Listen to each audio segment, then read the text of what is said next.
ये controller PS5 के controller से भी महंगा है, लिटरली 7,500 का कंट्रोलर है ये, जिसको Amazon पे 4,000 लोगों ने 4.5 की रेटिंग दी हुई है। लेकिन इसमें ऐसा क्या खास है भाई, अब जानने के लिए मैंने इस चीज का डब्बा खोला, जिसका ऊपर से कवर उतरने के बाद बिल्कुल ही पर्ल व्हाइट कलर का डब्बा निकलता है, जो इतना सेटिस्फाइंगली ड्रॉप होता है। इसके अंदर से ऊपर ही सबसे पहले अपना कंट्रोलर निकला, वो एक बहुत ही डीप पर्पल कलर का कंट्रोलर है, बिल्कुल 14 Pro Max जैसा आया था। इसके अलावा दो शेड आपको और मिलते हैं, व्हाइट एंड ब्लैक। फिर डब्बे में से निकलता है इसका चार्जिंग डॉक, वो भी प्रॉपर बिल्कुल सेम पर्पल है जो कंट्रोलर का पर्पल है। जस्ट कंट्रोलर को इसके ऊपर रखो, मैग्नेटिकली डॉक खींच लेता है। बट इस डॉक की शक्तियां सिर्फ चार्जिंग तक सीमित नहीं है, उसके अलावा भी इसकी बहुत सारी शक्ति हैं। फिर निकला एक यूजर मैनुअल, जिस मैनुअल को बिल्कुल भी फेंकना मत, काफी काम आने वाला है वो। फिर एक C to USB की वायर, जो वायर हट्टी कट्टी मोटी है एंड काफी डिटेल्ड है, 8 बिट का लोगो भी बना हुआ उस पे। डब्बा खोलते हो आपने एक चीज देखी होगी कि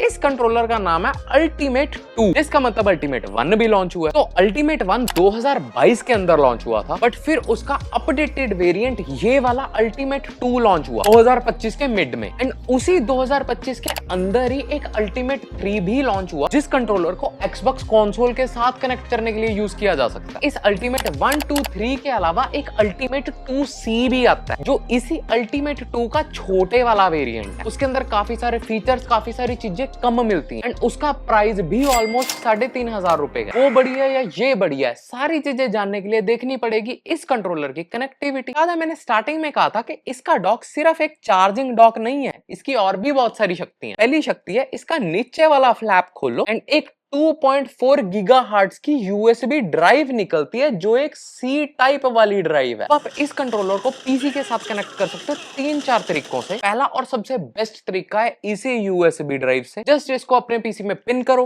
कनेक्ट हो गया भाई साहब। फिर इस डॉक की आती है दूसरी शक्ति, इस ड्राइव को अपने डॉक के अंदर ही लगा रहने दो, लेकिन इसके पीछे वाले C टाइप पोर्ट को अपने पीसी के साथ कनेक्ट कर लो। बेसिकली इस डॉक के अंदर लगी हुई USB अपना आउटपुट इस C टाइप के थ्रू दे देगी, तो आपका कंट्रोलर कनेक्ट हो जाएगा वाया 2.4 डोंगल। फिर अगर आप कंट्रोलर को चार्ज करना भूल गए और आपका दिला के गेमिंग तो अभी कर रही है भाई साहब, पर लगे हुए C टाइप पोर्ट को वायर के साथ अपने कंप्यूटर के साथ कनेक्ट करो एंड ये साथ साथ में चार्ज हो गए एंड साथ साथ में आपको गेमिंग भी खिलाएगा कनेक्ट होके। आखिरी मेथड है ब्लूटूथ वाला, जिसको कनेक्ट करने के लिए इसके पीछे वाली ये तुक्की सी ब्लूटूथ पे करो एंड कंप्यूटर के ब्लूटूथ में पेयर करके बड़े आराम से ये कनेक्ट हो जाता है। लेकिन ये वाली सारी शक्तियां सिर्फ एक पीसी के लिए कंपैटिबल है। आप इस डिवाइस को पीसी के अलावा मैकबुक, आईफोन, आईपैड और एंड्रॉइड के साथ भी कनेक्ट कर सकते हो, लेकिन उनको ना आप डोंगल के थ्रू, ना आप डॉक के थ्रू और ना ही आप वायर्ड कनेक्ट कर सकते हो। सिर्फ आप एक ही मेथड के साथ कनेक्ट कर सकते हो, वो है ब्लूटूथ का, जो ब्लूटूथ भी इसके अंदर 5.0 का ब्लूटूथ मिलता है, जिससे वैसे तो कनेक्शन की कोई दिक्कत नहीं आएगी, बट स्टिल ये वो डोंगल, वायर्ड और डॉक वाले से इंफीरियर तरीका है एक डिवाइस को कनेक्ट करने के लिए, क्योंकि ये 8 बिट वालों ने अपनी एक एक्सक्लूसिव टेक्नोलॉजी लॉन्च करी है, जिसका नाम है 8 स्पीड। उससे आपको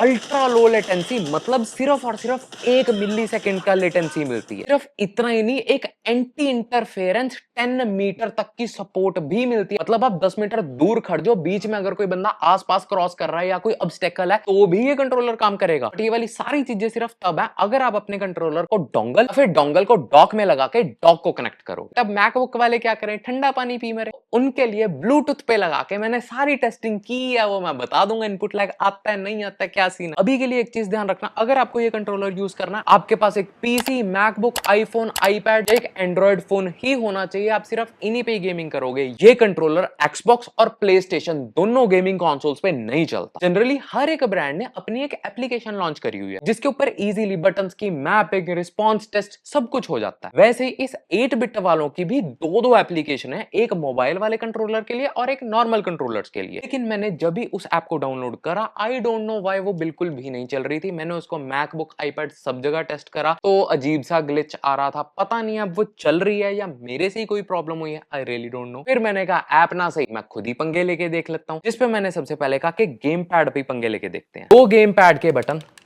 बहुत ही प्यारे, बहुत ही क्लिकी बटन है। इसका डी पैड भी सेटिस्फाइंग सी क्लिक प्रोड्यूस करता है। लेकिन हम मेन गेमिंग करते हैं जॉयस्टिक्स के थ्रू, जिन जॉयस्टिक्स के ऊपर रबर कोटिंग करी हुई है, ये स्लिप वगैरह नहीं होते। इसके साइड वाले बेस पे ये स्टील से की कोटिंग करी हुई है। तब इसकी ये साइड वाली आरजीबियां जगती हैं, इसको बाय द वे ये फायर रिंग कहते हैं। वो आरजीबी रिंग इतनी ज्यादा क्रेजी और कस्टमाइजेबल है, तो वो स्टील वाली पट्टी के ऊपर चमकती हुई इतनी सुंदर लगती है। अभी उससे भी ज्यादा क्रेजी है इसकी जॉयस्टिक्स। अभी तक आपने ट्रेडिशनल जॉयस्टिक सुनी होगी, हॉल इफेक्ट वाली जॉयस्टिक सुनी होगी, लेकिन इसके अंदर एक टीआरएम वाली जॉयस्टिक है। जिसको नहीं पता, प्लेस्टेशन 5 के अंदर एक ट्रेडिशनल वाली जॉयस्टिक मिलती है। जब हम जॉयस्टिक हिलाते हैं तो कार्बन रब होता है, बट उसकी प्रॉब्लम ये है ज्यादा यूजेज के बाद कार्बन रब हो के स्टिक ड्रिफ्ट की प्रॉब्लम आ जाती है, जो PS5 के कंट्रोलर में भरी पड़ी है। बट उसको अपडेट करते हुए निकले थे हॉल इफेक्ट वाली जॉयस्टिक्स। उसके अंदर जॉयस्टिक्स मैग्नेटिकली मूव होती हैं, कोई कार्बन घिसने वाला चक्कर ही नहीं है। तो हॉल इफेक्ट वाली जॉयस्टिक्स की काफी अच्छी लाइफ है। बट अब ये टीआरएम जॉयस्टिक्स के अंदर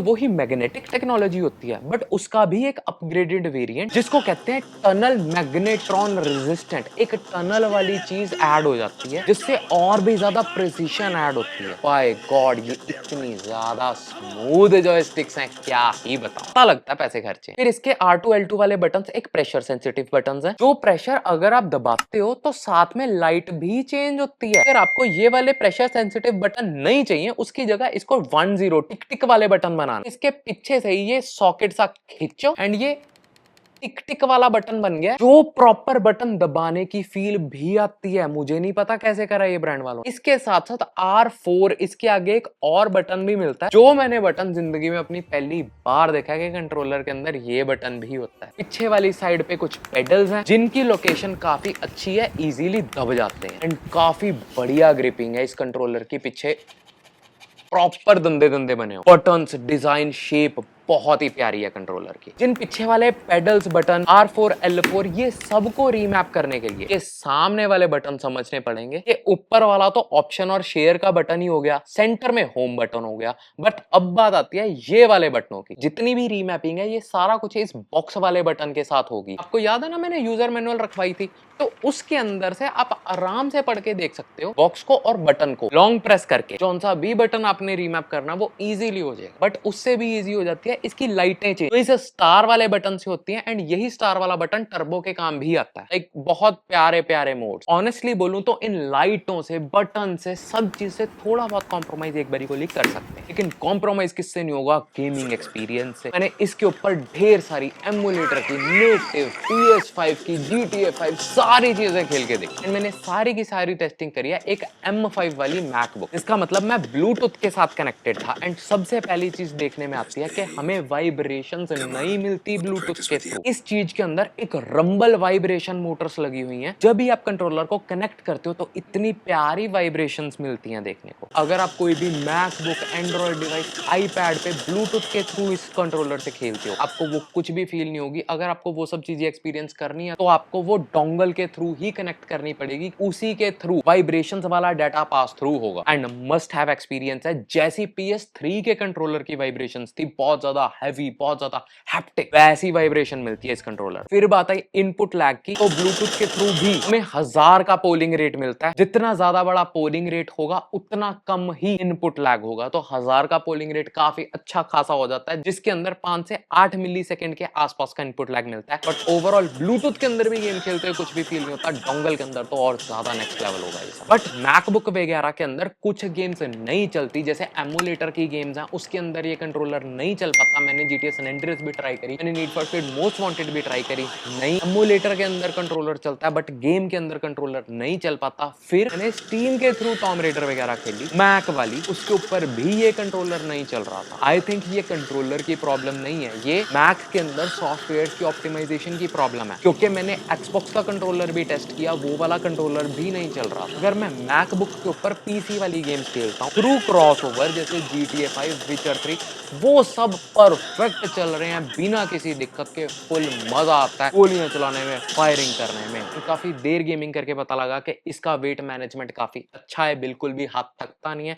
एंड ये कंट्रोलर थोड़ा एक छोटे साइज का कंट्रोलर है, मेरे एक मीडियम साइज के हाथ है, जिसके हिसाब से ये कंट्रोलर बहुत ही छोटा हो जाता है। तो अगर आपके छोटे हाथ भी हैं, ये कंट्रोलर बहुत ही कंफर्टेबल होने वाला है आपके लिए, क्योंकि PS5 का कंट्रोलर तो इससे बहुत ही बड़ा है। एंड अब अगर मैं PS5 के साथ कंपेयर कर ही रहा हूं, कुछ डिफरेंसेस और भी हैं इन दोनों में, क्योंकि इसके अंदर हमें TRM जॉयस्टिक्स मिलते हैं, वो PS5 की जॉयस्टिक से बहुत ज्यादा सुपीरियर फील होते हैं यूज करने में। PS5 की जॉयस्टिक्स इतनी ज्यादा स्मूथ नहीं है। फिर इसके R1 L1 वाले बटन्स, इसके आगे कुछ भी नहीं है, इसके बहुत ही क्लिकी, बहुत ही प्यारे बटन्स हैं। ओवरऑल ये कंट्रोलर PS5 के कंट्रोलर को बहुत क्रेजी तरीके से बीट करता है। सिर्फ PS5 के अंदर दो चीजें एडिशनल मिलती हैं, एक डुअल सेंस और दूसरा सेंटर में टच पैड, जो चीजें सिर्फ तभी काम में आएंगी अगर PS5 का कंट्रोलर PS5 से ही कनेक्टेड होगा। वैसे भी ये कंट्रोलर PS5 से कनेक्ट नहीं होता, मेनली ये लैपटॉप और पीसी के लिए है। बट अब ये कंट्रोलर है 7,500 का,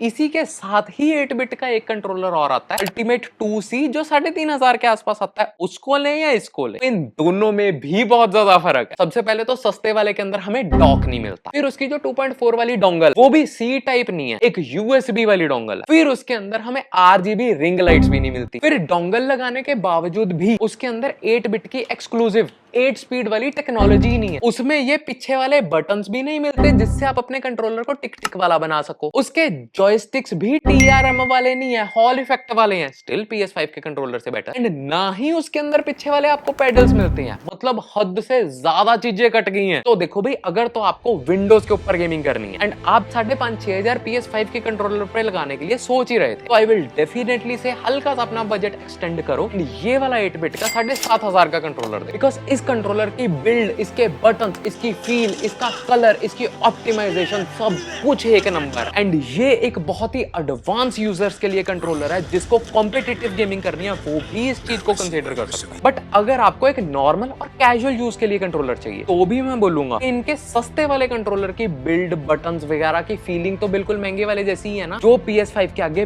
बहुत ऊपर आती है। तो इसीलिए अगर आप कैजुअल यूजर हो, आपके लिए 3500 वाली अच्छी ऑप्शन है। अगर आप बहुत एडवांस यूजर हो एंड आपके पास बजट है ही है कि PS5 का कंट्रोलर देख रहे थे, तो ये वाला बहुत ही अच्छी और बहुत ही प्रीमियम ऑप्शन। अगर इस वीडियो के बाद आपने कोई भी कंट्रोलर खरीदने का मूड बनाया, तो प्लीज मेरे डिस्क्रिप्शन में दिए हुए एफिलिएट लिंक से बाय करना, क्योंकि उससे आपका कोई नुकसान नहीं होगा, लेकिन इस चैनल को ऐसी ही डिटेल्ड वीडियोस लाने में बहुत हेल्प होती है।